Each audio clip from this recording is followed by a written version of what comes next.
Ultimate একটা অপরাধীর আসল চেহারাটা আমি তুলে ধরছি। সে একটা অপরাধ, বাসা থেকে যে যা যা কথা বলছে সব মিথ্যা কথা বলছে। ও এখনো যা যা বলবে সব মিথ্যা কথা বলবে। ওর আগা থেকে গোড়া সব মিথ্যা কথা। ও আমার সাথে করেছে, ওই মেয়েটার সাথে করেছে, ও আরো অনেক অনেক অনেক মেয়ের সাথে করেছে, যারা আমাকে পার্সোনালি স্ক্রিনশট পাঠিয়েছে, কান্নাকাটি করেছে, কল দিয়ে কথা বলেছে। কেন বলেছে জানেন? কারণ তারা এভাবে আইনি প্রসেসে আগাতে পারবে না, না দিতে পারে। একে যেন কেউ টাকা পয়সা দিয়ে সাপোর্ট না করে, এ যেন বিদেশে যে অন্যখানে যে কোনোভাবে দাঁড়াতে না পারে। ওর একমাত্র আলটিমেট ডেস্টিনেশনে যেন হয় ওর শাস্তি। ও এই ধরনের প্রতারকদের প্রকাশ্যে জনসম্মুখে দেওয়া উচিত।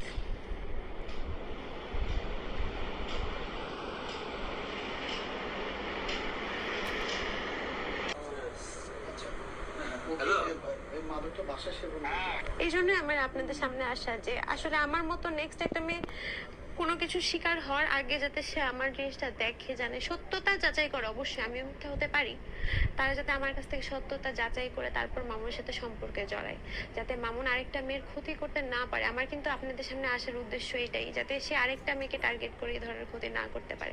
আমার কিন্তু কোনো এক্সপেকটেশন নাই ভাই, আমি কোনো দেনমোহর চাই না। আপনাদের যখন ডিভোর্স হবে আমি আপনাদেরকে আবার ডাক দিব। আমার কোনো এক্সপেকটেশনে আমি কিছুই নিব না। ও আমার কাছ থেকে নিয়েছে, আমি জাস্ট চাই আরেকটা মেয়ে যাতে কোনো প্রবলেমে না হোক। তাহলে আমাকে অনেকবার অ্যালার্ট করেছে, আমি শুনিনি। আমি এখন মানুষকে বলতেছি যে ও আসলে প্রতারক, সে এরকম ফাঁদে ফেলে, এটা তার ব্যবসা। আমি তো ভাই ওর সঙ্গেই থাকতাম, আমার তো কিছু করার নেই। আমি তো বললাম না আপনাদেরকে যে আমি তো পরিস্থিতির শিকার। কিছু সময় থাকতাম। No no, I am not taking nothing. So ওর সাথে কিছু সময় আমি থাকতাম, ওর বন্ধু আসতো, কিছু সময় আমি থাকতাম না, পাশের রুমে থাকতাম, ওর মার সাথে থাকতাম। সো আমি নিজের চোখে দেখেছি, আমার কাছে ভিডিও আছে ভাইয়া। হ্যাঁ, আমি আপনাদেরকে দেখাবো অন ক্যামেরা। আমি জানি না আপনারা। আচ্ছা, এই যে দেখাবো।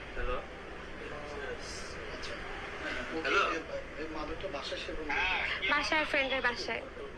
আপনি কই? আমি বাসার সামনে। কোন বাসা?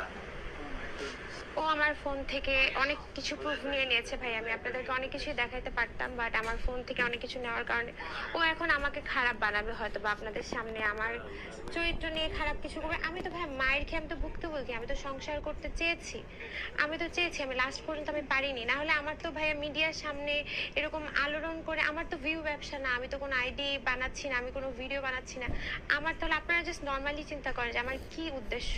আমি তাকে টাকা দিয়েছি, আমি খাওয়াইছি, আমি পড়িয়েছি, তার ফ্যামিলি সহ। এবার আমি ঈদ করতে গেলাম, তাদের কোরবানির গরুটা পর্যন্ত আমি কিনে দিয়েছি।